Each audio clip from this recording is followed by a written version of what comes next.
Eu, direto de Brasília, do Congresso Nacional. Boa noite, Ricardo. Muito bem-vindo, um prazer tê-lo aqui.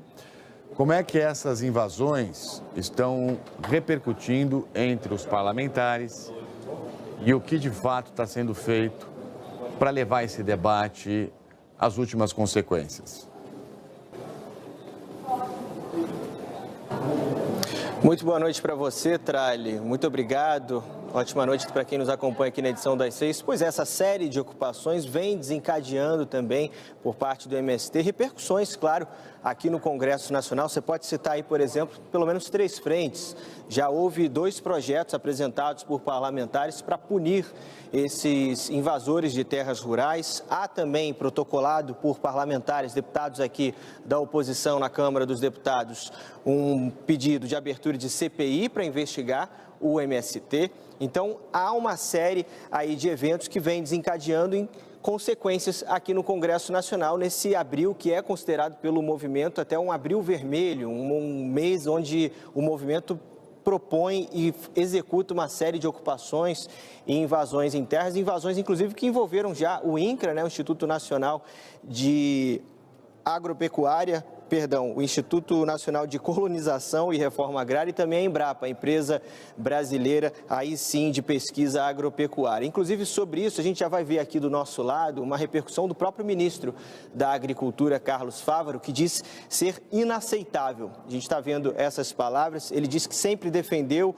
o trabalhador vocacionado tendo direito à terra, mas a terra que lhe é de direito. Ele diz, inclusive, que a Embrapa, prestes a completar 50 anos, é um dos maiores patrimônios do nosso país, que o agro produz com sustentabilidade, se apoia nas pesquisas e todo o trabalho de desenvolvimento promovido pela Embrapa. Atentar contra isso está muito longe de ser ocupação, luta ou manifestação. Atentar contra a ciência, contra a produção sustentável é crime e crime próprio de negacionistas. Então, há repercussões dentro do Congresso Nacional, claro, e também do próprio governo. O Palácio do Planalto também muito de olho. Para isso, para repercutir, a gente também tem aqui o deputado Evair de Mello, do Progressistas, para a gente conversar. Muito obrigado pela participação dos senhores. Vamos começar pela oposição. Deputado Evair, como é que o senhor enxerga esse movimento de aumento de ocupações e invasões por parte do MST a propriedades rurais?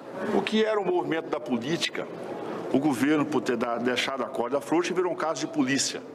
Recentemente, o MST deixou claro que eles caminharam ao lado do Lula durante a campanha e que eles iriam cobrar duplicata assim que passassem as eleições. Ameaçaram invadir propriedades, ou seja, anunciaram um crime.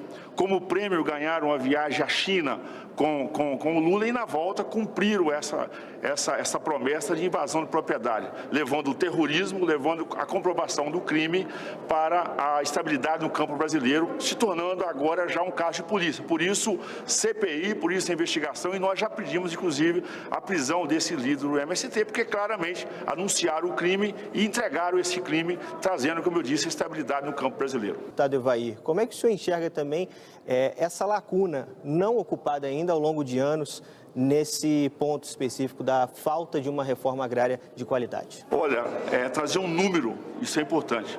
O Brasil tem 6 milhões de propriedades rurais. 1,5 milhão de assentados. Portanto, um número próximo a 25% das propriedades rurais brasileiras já são de assentamento.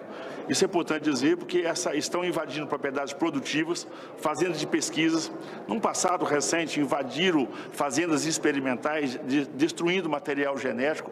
Portanto, é um ato criminoso, é um ato de invasão, é um claro afronto às regras desse país, que, volto a dizer, traz insegurança no campo, e isso é muito ruim para a imagem do Brasil. E o governo, que prova essa conivência, está fazendo indicações de diretores do INCRA por nomes levados pelo MST. Ou seja, esses criminosos estão indicando gente para ocupar cargos no governo Lula.